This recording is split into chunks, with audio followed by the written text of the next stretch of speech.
In a race where a recent poll stated that the leaders are just 1 point between each other, a potentially massive scandal has just emerged that we're going to adjudicate here with an expert on Texas politics to join us.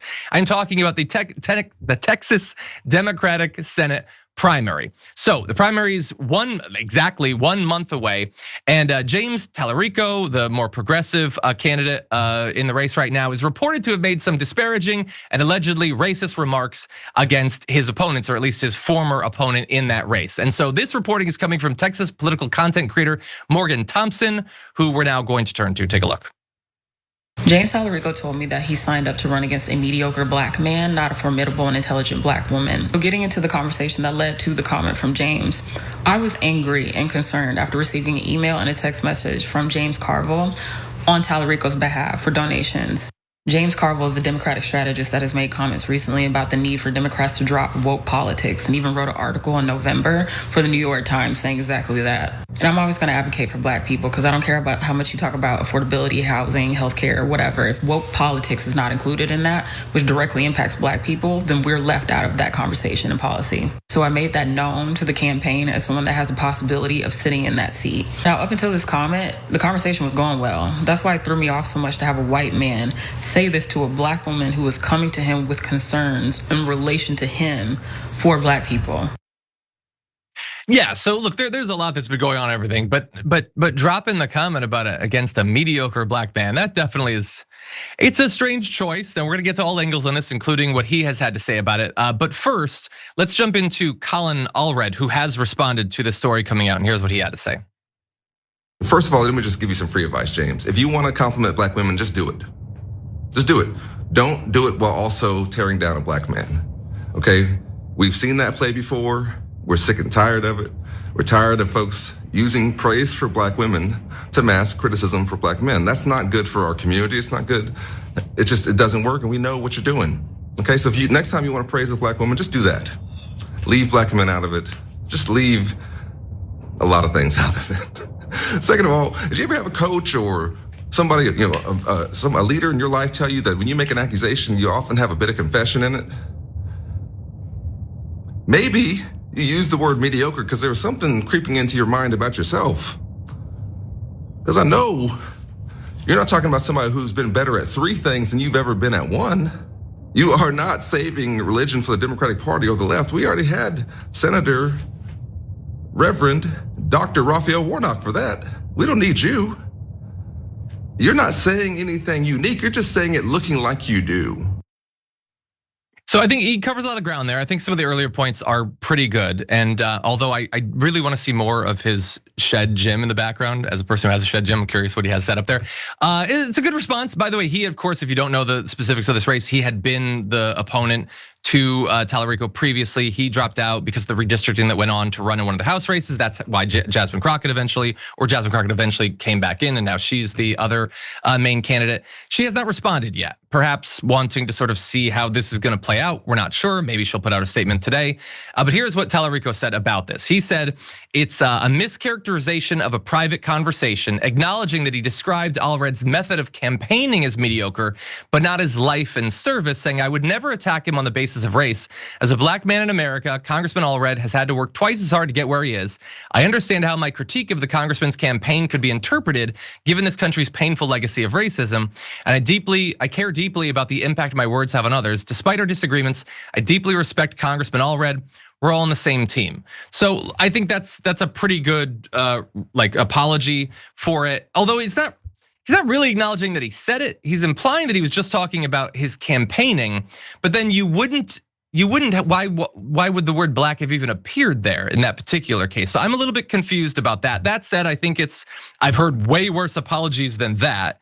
Yaz, you're a local, what do you make of this?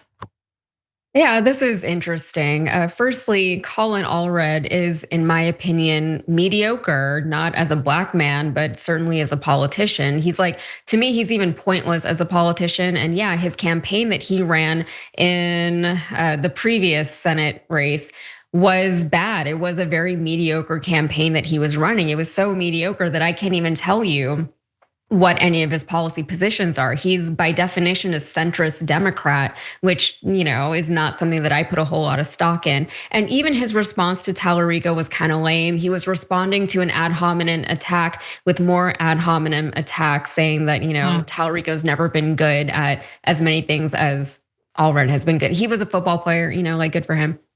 And to Talarico's response, he did acknowledge that he was talking about the campaign itself, whether or not it was about him being black or whatever. I don't know. I can't speak to that. What I would say, and I'm not trying to defend Talarico in this sense, but if he was talking about his campaign strategy, the fact that he is a black man would be something of note, especially in a place like Texas, as far as campaign strategy goes. Everyone knows that, unfortunately, still, if you have a black woman or a black man on a ballot compared to a white man, especially in a place like Texas, that is something to consider as far as votability and electability.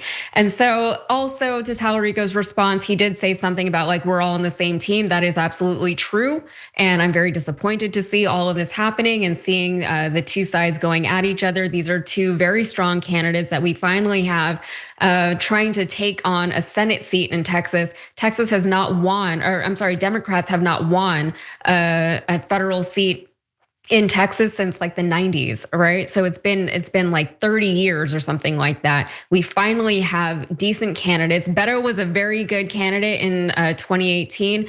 He came very, very close to getting Ted Cruz out of office, but since then we haven't had a whole lot of hope. We have a little bit of hope now. Whenever Jasmine Crockett and Talarico have been debating since then, they have been very clear to attack the Republicans and not each other. Yeah. And I was very hopeful about that strategy. So hopefully they can get back on track with that because they're both very strong. They both appeal to very different bases. Jasmine Crockett does have more, national eyes on her, and presumably she can fundraise a little bit better than Talarico. But Talarico does speak to a lot of Texas voters on both sides of the aisle, and that is something that's very hopeful. Yeah, I think it's important that you point that out. They had a debate, I think, like a week ago. Maybe the next debate they have, we should probably like cover that or cover it the next day because this is a very important election, and both are good candidates. I have a lot of hope for Texas, although I've been burned on that many times since I've been doing this job. But they are very different. I like both of them. Obviously, I like a lot of what Jasmine Crockett says and does, especially in hearings and everything. But there are significant differences between them in policy and in fundraising. Who's backed them? Some of their positions are very different, and with certainly with pros and cons, it being Texas and all. And so it is interesting that she hasn't commented on this. I guess she would prefer to keep it, focused on either on their substantive differences, or perhaps it is part of a thing of not wanting to hurt the other for when they go up against, a Republican. I'm not sure. We'll see. Again, maybe she'll put out a statement today or something. If you enjoyed that, make sure that you never miss another video by subscribing. And if you want a little more, consider hitting the join button and becoming an actual member. But you're probably wondering, why the hell would I do that, John?